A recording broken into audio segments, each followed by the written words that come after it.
conflictos bélicos entre Rusia y Ucrania, conflictos sobre territorio entre Chile y Bolivia históricamente, también acuerdos internacionales comerciales. Todo esto pertenece a la misma rama del derecho, que es el derecho internacional público. Este concepto, derecho internacional público, consiste en regular las relaciones entre los estados.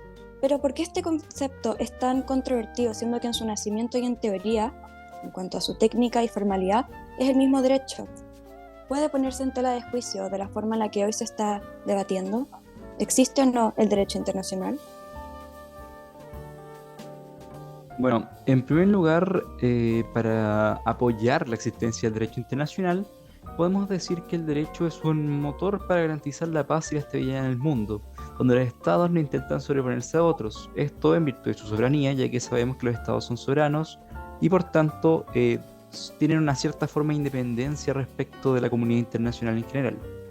Em, Citando en este caso al profesor de Derecho Internacional Antonio Cassés, el derecho internacional es esencial para la construcción de una sociedad internacional pacífica y justa. ¿Por qué? Porque establece ciertas normas y principios, ciertos estándares dentro de las relaciones entre estados, tanto en el aspecto económico, penal, todo tipo de conflictos políticos.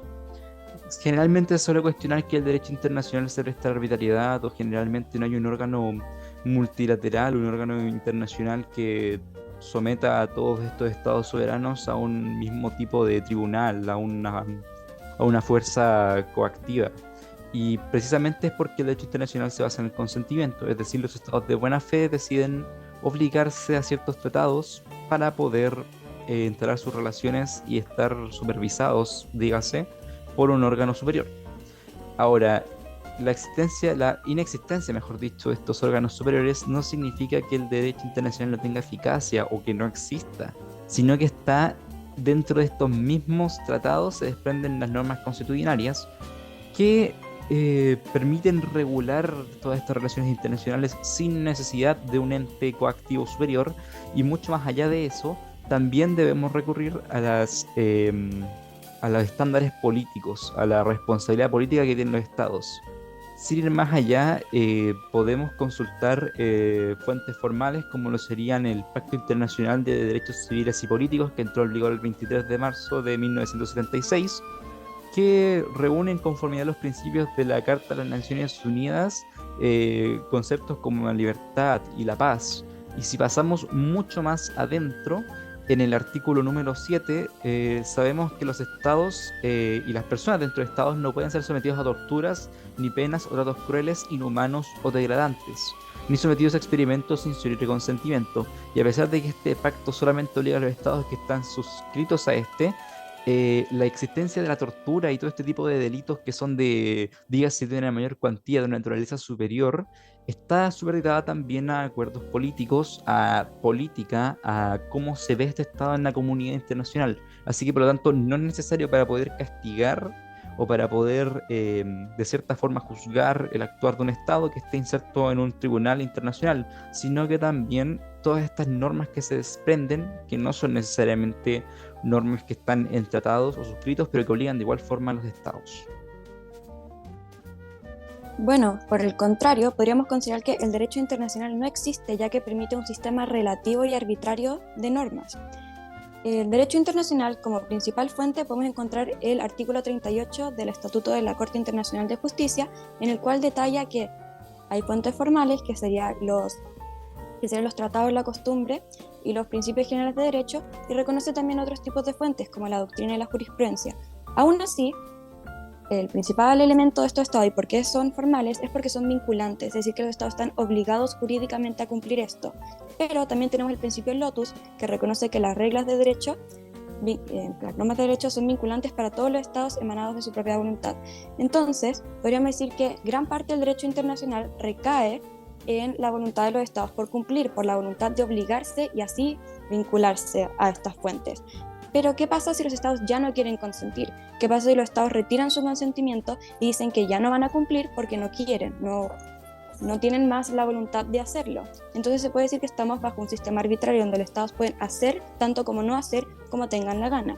Esto lo podemos ver en el ejemplo del Acuerdo de París, donde bajo el gobierno del expresidente Donald Trump en 2020 se retiran del Acuerdo de París, que es un acuerdo de cuidado medioambiental. Al retirarse de este acuerdo, generan tensiones con otros países, con otros estados, pero a la vez también está yendo en contra del tratado, en contra del objetivo, que sería reducir la emisión de gases de carbono. Esto está yendo en contra del tratado, aparte generando conflictos con otros estados, entonces está actuando en contra de este supuesto derecho internacional. Esto lo podemos reconocer también, el hecho de que sea voluntario, con el artículo 6 de este mismo del Acuerdo de París, que reconoce las palabras como optar y voluntariamente. Acá los estados están decidiendo, están voluntariamente diciendo quiero hacer esto o no. Si deciden no hacerlo, están yendo en contra del tratado, pero pueden optar. Entonces está haciendo un sistema relativo y contrario al derecho. Como dice el profesor Prosper Whale, abogado de derecho, dice que al final el derecho internacional se reconoce como este ente impreciso. ¿Y cómo podemos dar certeza jurídica con este derecho si al final los estados pueden decir si hacen o no hacen? Esto genera al final un sistema arbitrario, un sistema normativo que es injusto, ya que los estados no saben si pueden o pueden hacer, o si un estado va a cumplir o no cumplir. Por esto podemos decir que la existencia del derecho internacional permitiría un sistema totalmente arbitrario e injusto y relativo, que no puede ser derecho. Por otra parte, no es menos importante e interesante agregar a esta discusión la figura de la comunidad internacional. Aristóteles nos decía que el hombre es un sum politikon, esto es, un hombre es un animal, una persona que se desarrolla, se perfecciona en comunidad. Fuera de la comunidad tenemos o ángeles o bestias, decía Aristóteles. Bien, entonces genera comunidades, las comunidades se relacionan entre ellas, generan cuerpos intermedios, lo que nosotros llamamos cuerpos intermedios genéricamente, un estado más complejo, y no se queda allí, sino que esta naturaleza asociativa del ser humano constituye lo que vemos hoy en día y lo que hemos visto durante siglos, una comunidad internacional, que es una realidad, de hecho, una realidad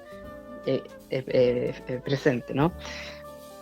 Ahora, como comunidad que es la comunidad internacional, tiene reglas, ¿no? Tiene relaciones, tiene intereses, tiene conflictos. ¿Por qué? Porque hay una regla, ¿no? Una regla. Toda relación tiene una regla de conducta recta. Esta regla de la conducta recta en todas las relaciones es siempre lo justo, lo suyo del otro, es decir, la misma cosa justa. La misma cosa justa. Este es un derecho entendido como ius, un derecho entendido como la misma cosa justa.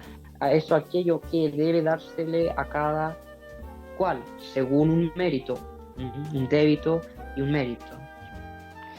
Entonces hay un derecho que se constituye, que este es mi argumento, hay un derecho internacional que se constituye porque en la comunidad internacional se ha constituido a su vez un derecho natural, producto de la asociación, la naturaleza asociativa del ser humano, es decir, un derecho de carácter natural, pero en lo consecutivo es un derecho de gente, es un derecho internacional, que va a salvaguardar ciertos bienes del derecho internacional y por tanto existe.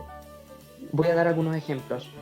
El ejemplo de la paz, la tranquilidad en el orden y el derecho, y es de derecho natural, pero se puede quebrantar y se puede cometer injusticia, la paz, ¿no? Pero por el derecho internacional están las figuras de los tratados de paz, están las figuras de los embajadores que pueden apaciguar o colaborar en el apaciguamiento de las guerras y los conflictos. Ahora, segundo ejemplo, el asilo político. La figura de asilo político, esto de prestar asilo, es un deber de auxiliar a quien es perseguido injustamente por su propia patria, es algo debido porque es algo justo natural.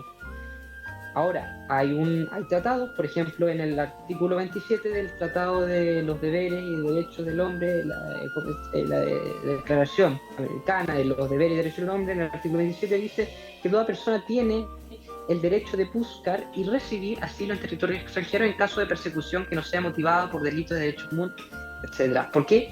Porque es justo natural. Es decir, hay un derecho natural, hay un derecho internacional que constitutivamente es derecho natural y consecuentemente derecho de gentes, por lo tanto existe. Bueno, en contraposición a esto me gustaría tomar las palabras de Nicolás Gómez de Ayla, en su libro Sucesivos escolios de un texto a un texto implícito, perdón, que establece que ni la Declaración de los Derechos Humanos, ni la proclamación de constituciones, ni la apelación al derecho internacional protege contra las arbitrariedades del Estado. ¿A qué soluciona esto? A que, si bien el derecho, desde una perspectiva tanto jurídica como filosófica, para que el derecho internacional exista, este debe ser efectivo y aplicado, y tiene que ser real. Entonces, y para que se vea cumplida con verificación de la realidad, esto se necesita que se cumpla el derecho. El derecho internacional público es un conjunto de normas emanadas de la razón, consagradas en costumbre y en tratados, ¿verdad?, que rigen estas relaciones entre personas internacionales, entre estados, por ejemplo, o entre organizaciones internacionales. Pero algo muy importante es que este derecho carece de fuerza de coacción. Esto porque se rige bajo el principio de soberanía de los estados. Entonces carece de esa fuerza de hacer real lo que, por ejemplo, planteó mi compañero, la paz. La paz, parte de los derechos naturales, está ahí, pero el derecho internacional, para que sea efectivo, tiene que verificar que se cumpla con la paz. Tiene que hacer de ese derecho natural una realidad para las personas. Y debido a que carece de esta fuerza de coacción, no funciona en todos los casos así. Por ejemplo, hoy en día podemos ver, en contraposición a esto, o sea, un ejemplo de cómo no siempre se cumplen las normas del derecho internacional es en las acciones del veto de Rusia en el Consejo de Seguridad Nacional de la ONU en septiembre del año 2022. Sobre todo con el veto del proyecto de la resolución del titulado, que es la mantención a la paz y la seguridad de Ucrania. Por medio de estos vetos y por medio de estas acciones, se puede ver como el derecho internacional público, si bien existe, la paz está, si bien se encuentra ahí, la paz está considerada como parte de ciertos requisitos que pide la ONU, en la práctica no siempre se cumplen.